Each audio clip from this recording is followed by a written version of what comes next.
غریب لکڑہارے کا قصہ۔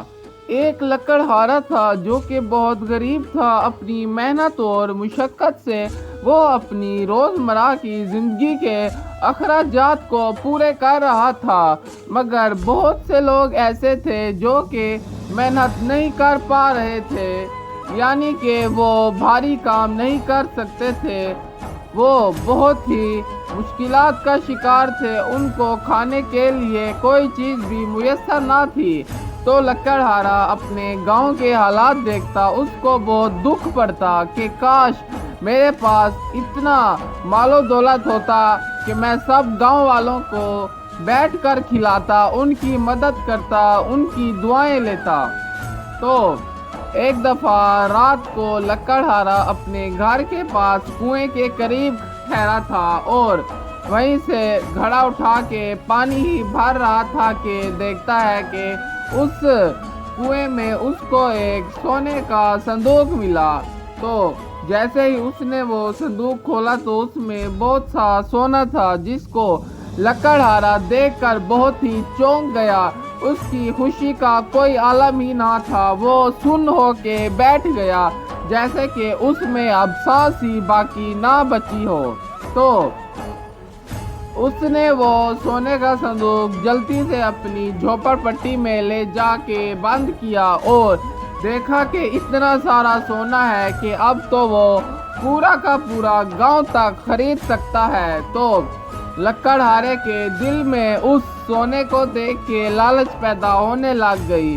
تو پھر سے اس نے وہ روزمرہ کی طرح کام جاری رکھا، یعنی اپنی زندگی میں کوئی بدلاؤ نہ لایا اور گاؤں والوں کو دیکھا وہ ویسے ہی پریشانی کے عالم میں پڑے تھے۔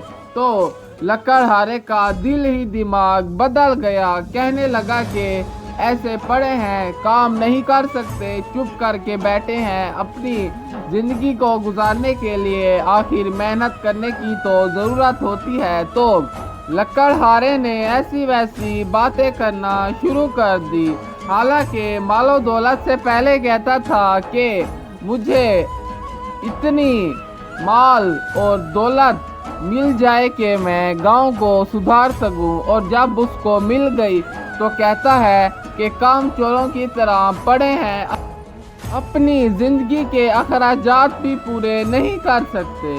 لکڑہارے کے دل میں لالچ پیدا ہوئی کہ میں اس سونے کو غریب لوگوں میں دوں گا تو وہ کم ہو جائے گا۔ قسمت کا کھیل، وہ سونا بھی لکڑہارے کے پاس نہ رہا۔ ایک دفعہ لکڑہارا وہیں سے گزرا اور اس کنویں کو دیکھا جس نے اس کی زندگی ہی بدل ڈالی۔ اس کنویں کے پاس آ کے ٹھہرا اور اس کے دل میں لالچ پڑی کہ اس سونے کا صندوق کو میں واپس کنویں میں ڈال دیتا ہوں، کیونکہ میری جھونپڑی سے کوئی چوری کر سکتا ہے جب میں کام پہ جاتا ہوں۔ تو وہ لکڑہارا اس صندوق کو کنویں میں ڈال ہی رہا تھا کہ اس کا پاؤں پھسلا اور وہ صندوق کھل کے کنویں میں گر گیا۔ جیسے ہی کھل کے گرا تو وہ سارا کا سارا سونا اس کنویں کے اندر چلا گیا۔ وہ کنواں بہت ہی بڑا اور گہرا تھا، رسی بھی ٹوٹ گئی۔ تو یوں لکڑہارا اس سونے سے ہاتھ دھو کے بیٹھ گیا اور اپنی لالچ کے مارے نہ خود کچھ کر سکا اور نہ کسی دوسرے کا بھلا کر سکا، اور اس سونے کو بھی گوا بیٹھا۔